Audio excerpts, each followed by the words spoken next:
कावेरीचं धुणं धुवून झालं. तिने धुतलेल्या कपड्यांच्या ढिगाकडे पाहिलं. रोजच एवढा ढिगारा. 7-8 माणसाचं धुणं निघायचं. दमून भागून कावेरी बसली. तिचा डावा हात जो काल रात्री तिच्या नवऱ्याने जोरात पिरगाळला होता तो दुखत होता. पाठ तर कसकसत होती. लाथाबुक्याने सुबकली होती. कावेरीचं शिक्षण BA पर्यंत झालं होतं. 10वी सुद्धा न झालेला अजित, तिचा नवरा, गेली 5 वर्ष तिच्यावर अन्याय अत्याचार करत होता. लग्नात मोठी फसवणूक झाली. मुलाला शेतीची आवड आहे म्हणून तो पुढे शिकला नाही. गावात मोठा वाडा, 10 एकर पाण्याखालची जमीन, ऐश्वर्य पाहून आपली मुलगी सुखासमाधानात राहील ही आईबाबांची कल्पना. नाहीतरी खूप शिकलेला व्यसनी निघाला तर त्यापेक्षा लहान तालुक्याचे गाव असेना, मुलगी आनंदात राहील. लग्नाचा सगळा खर्च मुलाकडच्यांनीच केला. राजेशाही थाटात लग्न झालं. पहिल्या रात्रीच तिचा नवरा तिला कळला. साक्षात राक्षस होता. त्याने चक्क तिच्यावर हल्ला चढवून ओरबाडलं. माया, प्रेम, शृंगार हे शब्द त्याच्या शब्दकोशातच नव्हते. वेळ अवेळ काही पाहत नसे. संधी मिळताच अजित तिच्यावर तुटून पडायचा. तिचा 1.5 वर्षाचा मुलगा हातात लाडू घेऊन आला. त्याचे नाव राज ठेवलं होतं. त्याला मांडीवर घेऊन ती त्याचे लाड करू लागली. नंतर धुण्याचा ढीग उचलून तीही निघाली. सकाळी उठल्यापासून रात्री पाठ झोपेपर्यंत कामाचा ढिगारा असायचा. अजितची मोठी बहीण 2 वर्षापूर्वी नवऱ्यासोबत भांडून आपल्या 3 मुलांसह इथं ठिय्या मारून बसली होती. तिचा नवरा तसा गरीब होता, पण नणंदला कामाचा कंटाळा येत होता म्हणून इकडे ती निघून आली आहे. खरं तर तिला आपला भाव कसा आहे हे पक्क ठाऊक होतं, पण आता लग्न झाले, समजून घ्यायला नको का? आता त्याला सुधारण्याची जबाबदारी तिचीच आहे. पण उलट ती काही बाई बोलून लावालावी करायच्या. असेच उद्योग ती करत होती. तिची 3ही मुलं आधाशी, खादाड आणि भांडकुदळ होती. कावेरीचा नवरा अजित ना खुळा ना शहाणा. शेतावर जात नसे, कोणतेही काम करत नसे. खावं प्यावं, जमेल तेवढा आडदानपणा करावा, अकारण चिडावं, हातातल्या वस्तू फेकून द्याव्यात, मनाविरुद्ध जरा काही झालं तरी अंगावर धावून जावं. मग बायको, आईवडील, लहान मुलं यात फरक कसा होणार? पहिल्या वर्षात 1.25 वर्षानंतर तिनं त्याला शारीरिकदृष्ट्या जवळ येऊ दिलं नव्हतं. मग तो खवळून अंगावर यायचा, मारहाण करायचा. अशा वेळी त्याच्या अंगात वेगळीच शक्ती संचारत असे. कसेबसे सुटका करून घेण्याशिवाय कावेरी दुसरं काही करू शकत नसे. काल रात्री त्याने तिला चांगलंच मारलं होतं. आरडाओरडा ऐकूनही घरातलं कोणीच मध्ये पडत नसे. दुपारची वेळ. सगळी कामे आवरून अंगणात झाडाखाली येऊन कावेरी बसली. तिच्या आजूबाजूलाच राज खेळत होता. घरातली इतर मंडळी दुपारची झोप घेत होती. कावेरी शून्यात नजर लावून आपल्या आयुष्याचा विचार करत होती. लग्न झाल्यावर मुलगा सुधारेल या संकल्पनेचा ती बळी होती. तिचा अजितवर राग नव्हता. तो तर शहाणा नव्हताच, पण त्याच्या जवळच्या शहाण्यांनी सगळ्या आपल्याशी केलेला हा खेळ. आता तर डोळ्यातून पाणी सुद्धा येत नाही. ते आता उन्हाळ्यातल्या उथळ नदीसारखे आटून गेलेत. कधी कधी वाटतं गळ्याला मोठा धोंडा बांधून विहिरीत नाही तर नदीत उडी मारावी. तेवढ्या तिच्या खांद्याला स्पर्श झाला. नेहमीचा मायेचा, दीपालीताईचा स्पर्श. दीपालीताई कावेरीपेक्षा 2-3 वर्षांनी मोठी असावी. खूप प्रेमळ. कावेरीची आणि तिची मैत्री जमली. ती दीपालीला तिच्या दुःखात आधार द्यायची. शेजारीच राहत होती. नात्याची नव्हती, पण खूप जीव लावायची. अळूच्या वड्या मी केल्यात घे, दीपाली म्हणाली. नको, माझे जेवण झालंय, कावेरी म्हणाली. कावेरी जवळ बसत, माहितीये तुझे जेवण झालंय? कशी झाली ते तरी सांगशील का? दीपाली म्हणाली. माझे आता कशावर वासनाच राहिली नाहीये. रोज असं शरीर आणि मनानं मरण्यापेक्षा एकदाच सगळे संपून टाकावे, कावेरी म्हणाली. त्यापेक्षा या नरकातून का जात नाहीस? चांगली BA झालीस, माहेरी जा. तुला कुठेही लहान मोठी नोकरी मिळेल. नाही नोकरी मिळाली तर 4 घरची धुनी भांडी कर, पण स्वाभिमानानं जग. इंग्रजी विषय होता तुझा, शिकवण्या सहज मिळतील तुला. दीपालीताई काळजीने बोलत होत्या. माझा आत्मविश्वास नष्ट झालाय, कावेरी म्हणली, तुझ्या घरच्यांना ठाऊक आहे हे सगळे? दीपालीने कावेरीला विचारले. सगळं नाही, पण साधारण कल्पना आहे त्यांना. ते मला इथून न्यायला तयार आहेत. मीच त्यांना अडवलंय. मी सहज जाईन, पण राजचं काय? त्याला हे लोक सोडणार नाहीत. त्याला घराण्याचा कुलदीपक मानतात. कावेरी असह्यपणे म्हणाली. अगं मग त्याला घेऊन जा. विनाकारण इथे का जीव अडकून ठेवत आहेस? कावेरी ओंजळीत तोंड घेऊन हुंदके देऊन रडू लागते. कावेरी, मी तुला मदत करेन, पैसे सुद्धा देईन. असं सकाळच्या गाडीने राजला घेऊन अंगावरच्या कपड्यानिशी जा. राज सोडून इथल्या कोणत्याच गोष्टीत जीव गुंतवू नकोस. मुक्त हो, मोकळी हो.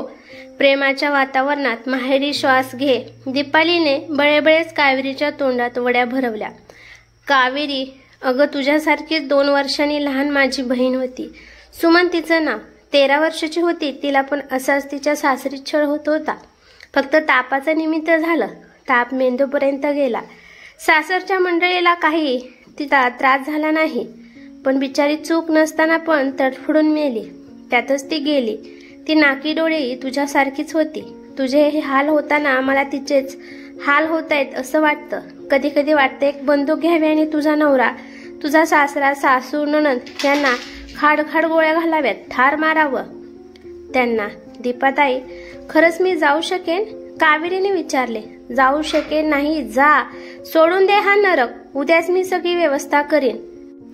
दीपालीचे बोलणे ऐकून कावेरीला खूप धीर वाटला. दीपालीताई, मला थोरली बहीण नाही, थोरला भाऊच. आम्ही दोघंच भावंड. पण खऱ्या बहिणीने लावली नसती एवढी माया मला लावलीस. कावेरी दीपालीचा हात पकडून रडू लागली. तुझा मोकळी हो. मी तुला भेटायला येईल. तुला सुखी झालेलं पाहायचंय मला. कावेरीला धीर देऊन दीपालीताई निघून गेल्या. रात्रीची वेळ. सगळं आवरून झालं. कावेरी आपल्या खोलीत आली. आतून कडी लावली. थोड्या वेळानं दरवाजा वाजला. अदितच वाजवत होता. काल रात्रीची पुनरावृत्ती तिला नको होती. तिनं दरवाजा उघडला नाही. दरवाजावर लाथाबुक्क्या बसू लागल्या. वाटलं दरवाजा आता मोडतोय. नंतर एकदम सारं शांत झालं. कावेरीला मात्र रात्रभर झोप लागली नाही. जन्मापासूनची 19 वर्ष आणि लग्नानंतरची 5 वर्ष, 5 युगांसारखी. खरंच या 5 वर्षात आपण जगलो का? कोणतं सुख मिळालं आपल्याला? आपल्या अर्धवट मुलाच्या सुधारणेच्या प्रयोगातलं एक केवळ यंत्र म्हणून आपला वापर झाला. केवढा अपमान! त्यापेक्षा मृत्यू अधिक चांगला. वारंवार यातना देत नाही. एकदा शेवटची अंतिम यातना आणि मग मुक्तीच. सकाळ होईपर्यंत एक क्षणभर सुद्धा तिला झोप लागली नाही. उद्या आपण मुक्त होणार, पण ती मुक्ती सफल होईपर्यंत भय होतेच. गेल्या 5 वर्षात झालेल्या प्रत्येक शारीरिक आणि मानसिक अपमानाचा चित्रपट डोळ्यासमोर सरकून गेला. सकाळ झाल्यावर दरवाजा उघडून ती जाण्याच्या तयारीला लागली. राज अजून झोपला होता. अंगावर घरचीच पण जरा बरी साडी होती. राजला घेऊन मागल्या दारातून ती निघाली. कोपऱ्यावर दीपाली आणि तिचा नवरा राम उभे होते. तिघही लगबगीने स्टँडवर गेले. कावेरीच्या मनात भीतीचा राक्षस थैमान घालत होता. दीपाली तिला धीर देत होती. शेवटी गाडी आली. गर्दी नव्हती. कावेरीला जागा मिळाली. दीपालीने तिच्या हातात जेवणाचा डब्बा, पाण्याची बाटली आणि काही पैसे दिले. दीपालीने आधीच तिकीट काढलं होतं. कावेरी म्हणाली, हे काय? हे जेवण वगैरे नको मला. दीपाली म्हणाली, 5 तासाचा प्रवास आहे. वाटेत खा. स्टँडपासून तुझे घर लांब आहे. पैसे रिक्षाला होतील. माझा पत्ता तुला ठाऊक आहे. पत्र पाठव. चातकासारखी तुझ्या पत्राची वाट पाहत असेन. बोलता बोलता दीपालीला हुंदका आला. डोळ्याला पदर लावून ती गाडी खाली उतरली. गाडी सुटली. कावेरीच्या डोळ्यातून पाणी वाहत होतं. ती सारखं पुसत होती. खरंच त्या नरकातही दीपालीताईंचे शब्दातही वर्णन करता येणार नाही अशी माया लाभली की ते अमर्याद प्रेम केलं तिने. मुक्तीचा मार्गही तिनेच दाखवला. कावेरीने निघण्याआधी एक सविस्तर चिठ्ठी लिहून ठेवली.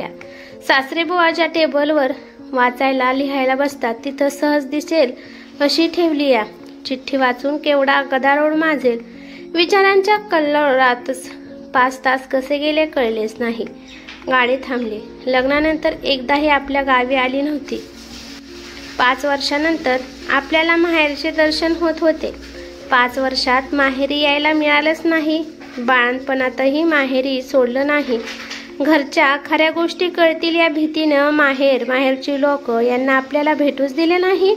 जेव्हा भाऊ भेटायला आला तेव्हा तिच्या नवऱ्याला अजितला शेतावरच्या घरात लपवून ठेवलं जायचं आणि आपणही दडपणानं खोटं बोलत होतो. विचारातच असताना घरासमोर रिक्षा येऊन थांबली. पैसे देऊन घराच्या दारात येऊन उभी राहिली. घरी काय सांगायचं, कशी सुरुवात करायची, छातीवर मनामनाचा दगड ठेवल्यासारखे वाटायचं लागलं. दरवाजा उघडला. दारात आई होती. आईची मुठी धुसर होत होती. कावेरी चक्कर येऊन कोसळायला लागली. आईने तिला धरलं आणि राजला आईने तिच्या कुशीत घेतलं. आई किंचाळली. घरात धावाधाव झाली. कावेरीला कॉटवर झोपवलं. नाकाशी कांदा धरला. माथ्यावर गार पाणी थापलं. अचानक कावेरी तिच्या मुलाला घेऊन घरी आली. किती वाळली आहे. आई बाबा, दादा, वहिनी, छोटा भाचा आणि सगळे भोवती गोळा झाले. कावेरीने हळूहळू डोळे उघडले. आई तिच्याजवळ बसून प्रेमाने तिच्या डोक्यावरून हात फिरवत होती. कावेरी उठून बसली. तिनं पाहिलं तर राज बाबाच्या मांडीवर झोपला होता. आईने तिला जवळ घेतलं. ती आईला घट्ट बिलगली. तिच्या बिलगण्यात भयापोटी आलेली विलक्षण थरथरत होती. भयातून हळूहळू धैर्य आलं. कावेरीने 1-2 दिवसात टप्प्याटप्प्याने आपल्या 5 वर्षाच्या नरक यातनेचे वर्णन केलं. ते ऐकून आई रड रड रडली. बाबा, भाऊ आणि वहिनी सारेच भयचकित झाले. बाबा, पहिलं काम म्हणजे घटस्फोट मिळवणे. माझे 2-3 मित्र वकील आहेत, त्यांना उद्याच भेटूया. भाऊ म्हणाला. बाबा बोलण्याच्या मनस्थितीत नव्हते. एकदा ते आईजवळ म्हणाले, मी खरा अपराधी आहे. मध्यस्थान दिलेल्या माहितीवर विश्वास ठेवला. पोरीची काय दशा झालीये याची खरी शिक्षा मला व्हायला हवी. साधी सरळ गुणाची पोर, शाळेत घरी सगळ्यांची आवडती, गोड स्वभावाची, दुसऱ्याला मदत करणारी. कुणा मैत्रिणीला ठेस लागली तर हिच्या डोळ्यात पाणी यायचं. त्या रानटी लोकांनी बऱ्याच वेळा बाबा एकटे शून्यात नजर लावून बसलेले असायचे. आई कावेरीच्या मागे मागे राहायची. वहिनी स्वभावानं शांत आणि मनमिळाऊ होती. ती घरातलं सगळं बघायची. कायदेशीर कारवाई व वकील मित्राला भेटून कागदपत्रे तयार करणे वगैरे धावपळीत भाव होता. भावाच्या मित्रानं फसवणुकीचा फौजदारी दावा तयार केला. दाव्याची नोटीस मिळाल्यावरच कावेरीच्या सासरवाडीच्या मंडळीचं धावोदन आणलं. त्यांनी त्यांच्या वकिलांच्या वतीनं मिटवामिटवीची भाषा सुरू केली. घटस्फोट त्यामुळेच लवकर मिळाला. कावेरीने सांगितलं की मला तुमचा 1 रुपया पण नाही पाहिजे. फक्त मला माझ्याकडे मुलगा राहील. हे सगळं कावेरीच्या सासरच्या मंडळीला मान्य होते. कोर्टातलं सह्यांचे आवरून मंडळी घरी आली. कावेरी पूर्ण मुक्त झाली. वहिनींनी खास काजू बदामे घालून शिरा केला होता. सगळ्यांनी शिराच्या प्लेटा हातात घेतल्या. कावेरीने पण हातात प्लेट घेतली. पहिल्या घासाक्षणी तिला हुंदका फुटला. माझ्यामुळे तुम्हा सगळ्यांना त्रास झाला. मीच कपाळ करंडी आहे. आई तिच्या जवळ गेली. खूप सोसलंच ग पोरी. धड हाती लागलीस, सुटलीस यातच देव पावला. आता पुढचं पुढे. तेवढ्या दारावरची बेल वाजली. दारात दीपालीताई, तिचा नवरा राम आणि कोणी अनोळखी पुरुष होता. कावेरीने दीपालीताईची ओळख करून दिली. आधी वर्णन ऐकलंच होतं. आई तिच्याकडे डोळ्यात पाणी आणून बघत राहिली. तिच्या कृतज्ञ भावनेला शब्दच फुटत नव्हते. तिनं एकदम वाकून दीपालीचे पायच धरले. दीपालीने तिला चटकन उठवलं. अहो, हे काय? माझ्यापेक्षा वयाने तुम्ही मोठे आहात. मी तुमच्या पाया पडायचं. आईचे डोळे गळतच राहिले. वहिनींनी आलेल्या मंडळींनाही शिरा आणला. दीपाली तिच्यासोबत आलेल्या अनोळखी माणसाबद्दल बोलू लागली. हा माझा मावस भाऊ लखन इथे शेजारच्या गावात नोकरीला आहे. विद्यालयात शिक्षक आहे. लग्नाच्या वयात ब्रह्मचार्य वगैरे खूळ मनात होतं, पण आता जमिनीला पाय लागले आहेत. परवाच मला लग्न करायचं असं म्हणाला. निर्व्यसनी, गरीब स्वभावाचा आहे हा. आणि लखन ही कावेरी माझी जीवलग मैत्रीण. ग्रहणी या शब्दाचा अर्थ हिच्याकडे पाहिल्यावर कळेल. बाकी हिचं दुर्दैव मी तुला सांगितलंच आहे. मी हिला सुखी करण्याचा प्रणस केला आहे. दीपाली बोलत होती आणि कावेरी तिच्या उपकाराच्या मायेच्या ऊर्जेखाली दबत होती, सुखावत होती. नव्या सुखाच्या संसाराचा मार्ग तिच्या डोळ्यासमोर सरळ तरळत होता. ही कथा कशी वाटली ते मला कमेंट करून नक्की सांगा. कथा आवडली तर लाईक शेअर नक्की करा आणि चॅनेलवरती नवीन असाल तर चॅनेलला सबस्क्राईब करा. धन्यवाद.